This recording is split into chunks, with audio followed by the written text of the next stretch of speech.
Hi all, welcome to BIIS Academy, Science and Technology audio notes for prelims and mains, Unit 2, Part 3, Chapter 1, that is National IT Policy 2012.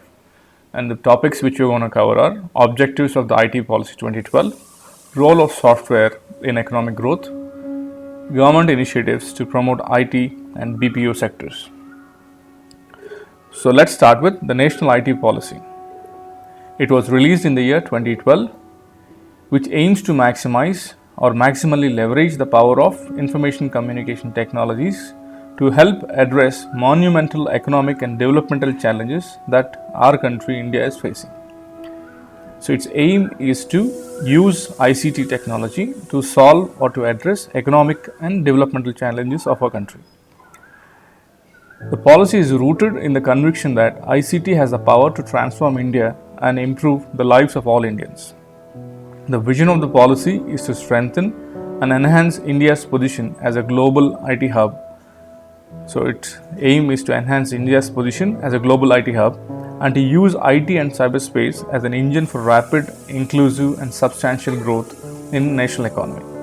The mission is to consolidate India's position as a global IT and ITES hub and leverage IT to contribute significantly to GDP and employment. So, the policy aims to increase our GDP and also provide employment, and it aims to transform India into a knowledge society. So, now let's look at the objectives of the policy. There are 10 objectives. The first one is to increase revenue of IT and ITES industries from 100 billion USD to 300 billion USD by 2020. And expand exports from 69 billion USD to present 200 billion USD by 2020. So, its aim is to increase revenues currently, which is at 100 USD to 300 billion USD. USD is United States dollar, and increase our exports from 69, that is 70 billion to 200 billion by 2020. In which sector? IT and ITES. So, let's look at the second objective. Is to gain significant global market share in emerging technologies and services.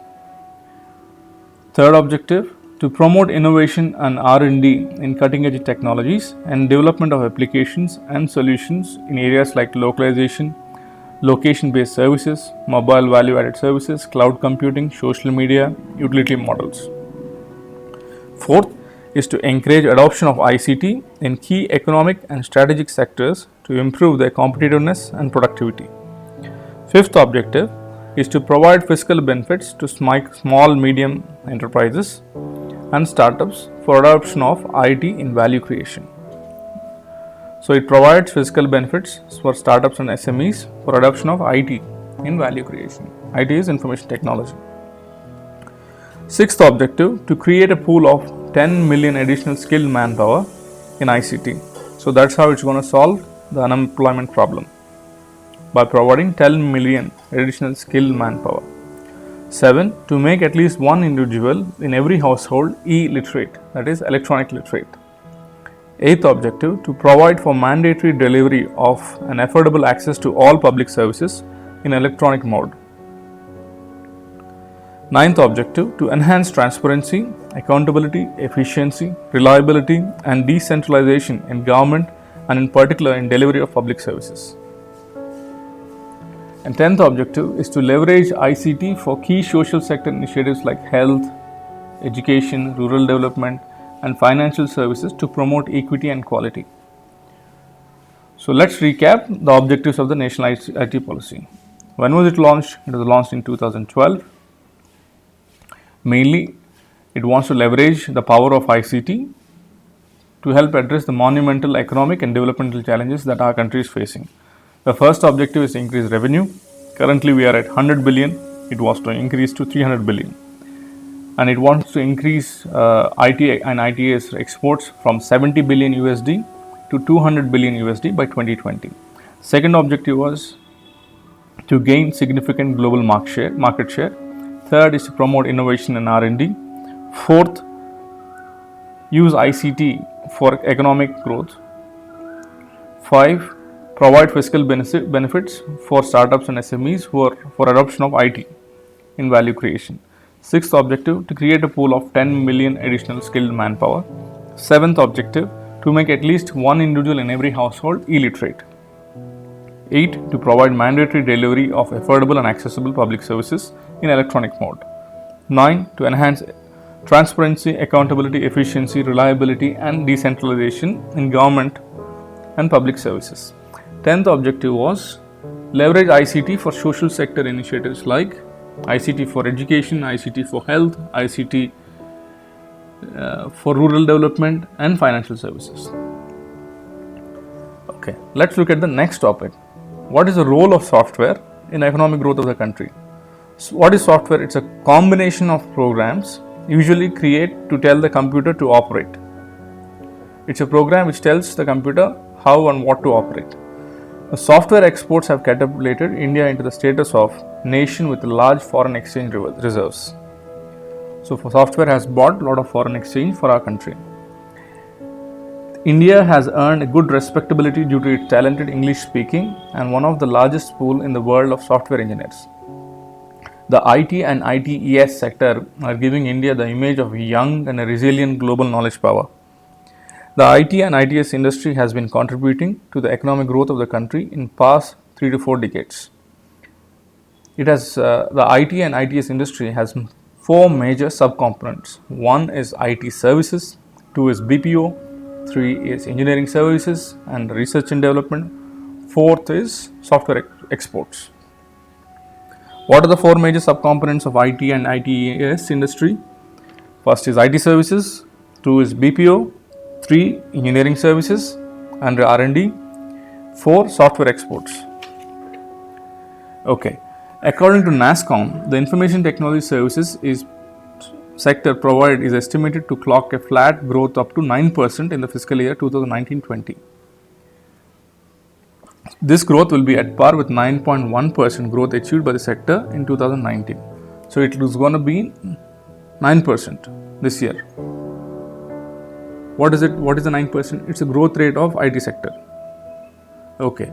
However, the overall margins are estimated to decline to 20.8% in financial year 2020 for its sample companies from 22.5% in 2018. And due to this corona crisis as well, it's going to come down little bit, not much, because people are working from home and there is a push in the IT sector.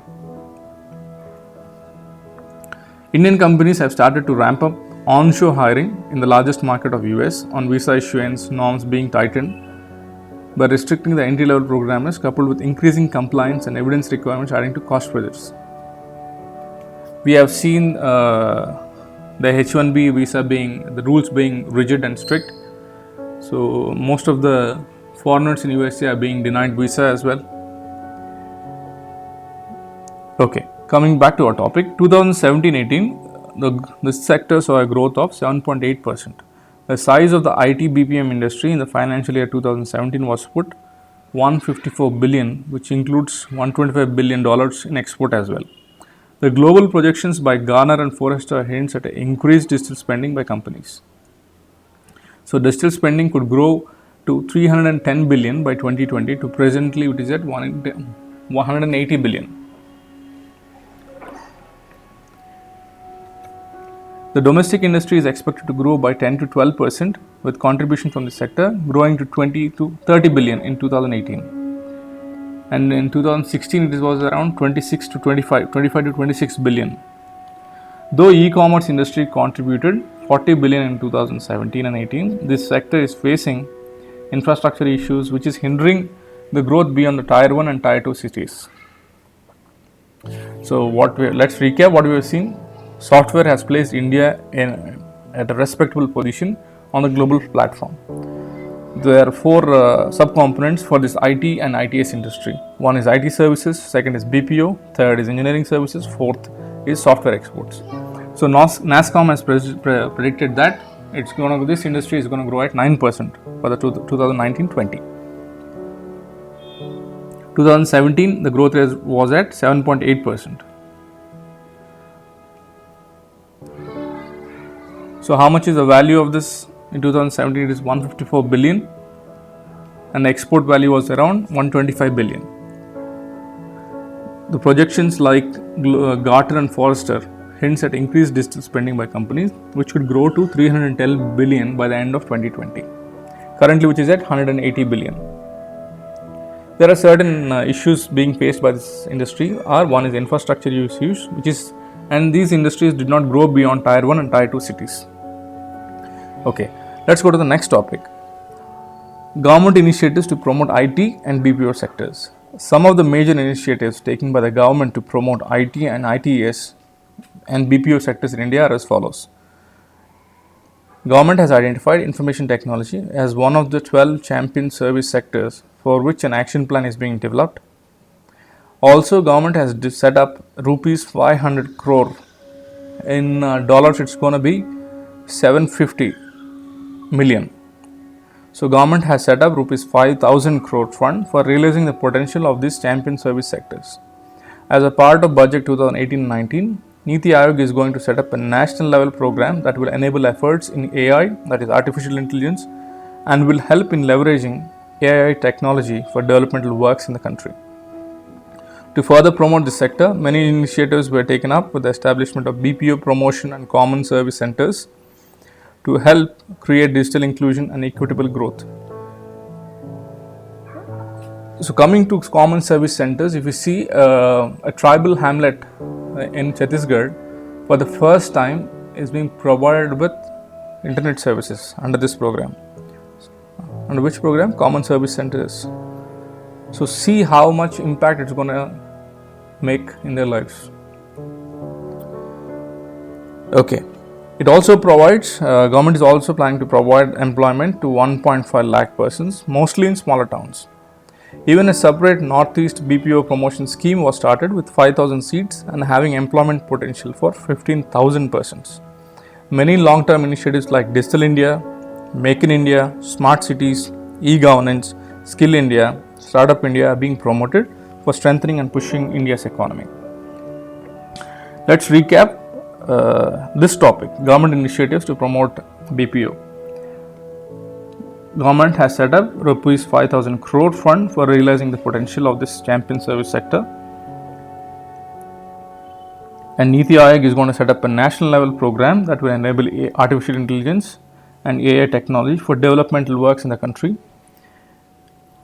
To promote this sector, many initiatives like BPO promotion and commerce service centers are set up to help create digital inclusion and equitable growth and provide employment to 1.5 lakh persons, mostly in smaller towns. And then we have spoken about Northeast BPO promotion scheme, which is started with 5,000 seats and has a potential to provide employment for 15,000 persons. And long-term initiatives are Digital India, Make in India, Smart Cities, e-governance, Skill India, Startup India are being promoted for strengthening and pushing our India's economy. So let's recap what we have discussed. We have started with National IT Policy 2012, launched in the year 2012 with a vision it aims to maximally leverage the power of ICT to help address monumental economic and developmental challenges that our country is facing. The objective is to increase revenue from 100 billion to 300 billion USD by 2020 and expand IT exports from 70 billion to 200 billion USD by 2020. And then to second objective, to gain significant global market share. Third objective, to promote innovation and R&D. Fourth, adoption of key economic and strategic sectors, adoption of ICT technologies for solving economic and strategic sectors. Fifth objective, to provide fiscal benefits for startups and small and medium enterprises for using or adopting IT in value addition. Sixth objective is to create a pool of 10 million additional skilled manpower. Seventh objective is to make at least one individual in every household e-literate, that is electronic literate. Eighth objective is to provide mandatory delivery of affordable access to public services in electronic mode. Ninth, to enhance transparency, accountability, efficiency and decentralization in government and in delivery of public services. Tenth objective, to leverage ICT for social sector initiatives like education, health, rural development, etc. After that, we have seen the role of software in economic growth of the country. So, what is software? It's a combination of programs usually create to tell the computer to operate. They tell how the computer should operate or to be operated. Okay, it has catapulted the status of the nation with a large foreign exchange reserves. Under this IT and ITS industry, there are 4 subcomponents. One is IT services, BPO, engineering services and R&D. Fourth is software exports. According to NASSCOM, in 2019 and 2020, we are at a growth rate of 9%. And in 2017, what was the growth of this industry? 7.8, you can remember as 8%. Financially speaking, it was at $154 billion, which also includes exports, which are at 125 billion. The global projections by Gartner and Forrester hint that the digital spending of the companies has grown up and will grow up. It could grow to 310 billion by 2020, and presently it is at 180 billion. The domestic industry is growing by 10 to 12%, contributing from the sector growing to 30 billion in 2018-19. But there are challenges for the industry. What are the challenges? There are infrastructural challenges, licensing, and then the third one is they did not grow beyond the tier 1 and tier 2 cities. Okay. And then finally, we have seen government initiatives to promote the BPO sector. We have seen that it has set up 5,000 crore fund to promote this service sector. And NITI Aayog is coming up with a national level program to enable and use artificial intelligence technologies for solving our economic and domestic challenges. Next, we have seen a BPO promotion and a commerce service centers which are set up to help create a digital inclusion and equitable growth, and also provide employment to 1.5 lakh persons, mostly in smaller towns. In this, I gave an example of Chhattisgarh. It is there in the today's news. For the first time, a tribal hamlet is being provided internet. Next, we have seen, coming to Northeast, there is a Northeast BPO promotion scheme. Initially, it has started with 5,000 seats, and it has a maximum potential of providing 15,000 employment for persons. And then long-term initiatives are Digital India, Make in India, Smart Cities, E-Governance, Skill India, Startup India, which are being promoted for strengthening and pushing our India's economy. Okay, so let's end our class today. Thank you for listening. Have a good day.